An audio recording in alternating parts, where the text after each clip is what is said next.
Hello and welcome, I am EtherSlug.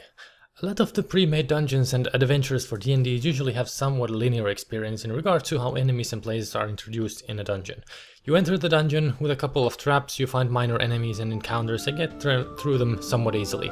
You know that there is some boss, usually in the final room, and when you find the room it feels like watching a movie which ending you already know.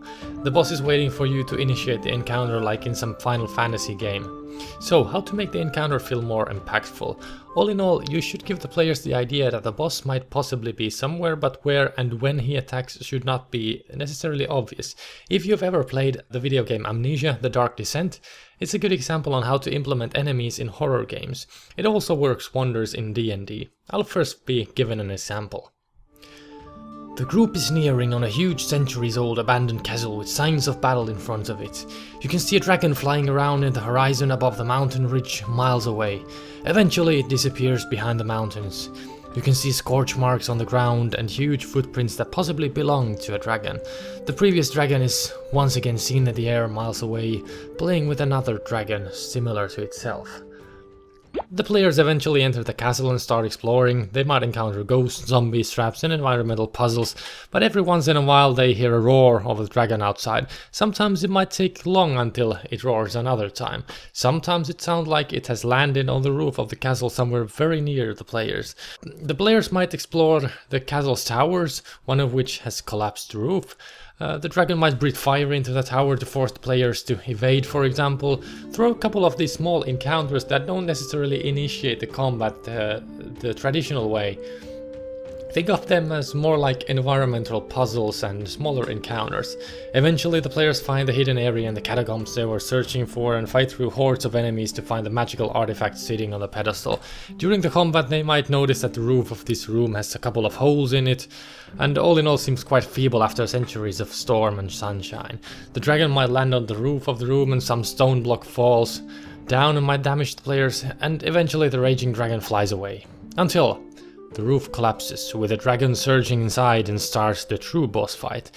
So, what did I do here? Basically, all throughout the dungeon delving trip, the characters knew that the dragon has something to do with the castle, even though it did usually keep its distance and felt more like a passive decoration to kind of get the feel for the place. The players have encountered it a few times, but weren't really in a big danger. They find the final room with a treasure and finish a fight that feels somewhat like a boss fight, because the treasure is there and the room is filled with enemies. They even managed to snatch the magical artifact and thought this was already over, but that was not the case. The true boss fight started there. I'm not saying you should be making every dungeon like this, but every once in a while you should throw snippets of information of something powerful closing in, and not necessarily even use the enemy in the end for the fight.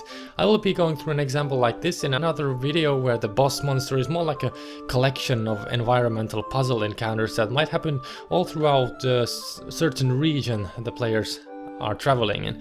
Foreshadowing is used in media, games and books quite often, not only regarding the enemies but also the scenery and areas. For example, Dark Souls series tend to have wide views of the area you're about to explore next to show the player that there is the castle you will be entering in 5 hours.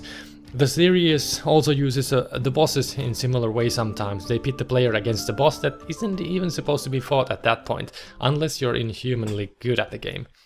In Brandon Sanderson's books, he manages to always keep foreshadowing something. Sometimes it is foreshadowing of an event in the start of a chapter that unfolds in the end of this chapter, but at the same time he might be foreshadowing an event that will unfold at the end of the current book and in the middle of the next book. Some games and films tend to have a scene where the main character encounters the big bad evil guy very early in the story to make the boss seem powerful and hard to reach. And these are all tropes that you can easily integrate into D&D, but in D&D you have to be careful if you end up showing the big bad evil guy in a way that is too easy to initiate combat with. It might be that you don't have a big bad evil guy after that session, if you know what I mean. So, in my dragon example, I always had the dragon as more of a decoration in the backdrop, or the players encounter it in a place that they couldn't really have fought it the traditional way.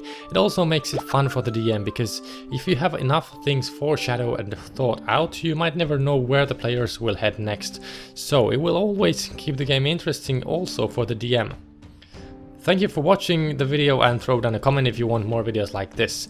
Either way, I'll be making a few of these and I'll hopefully see you next time. Bye.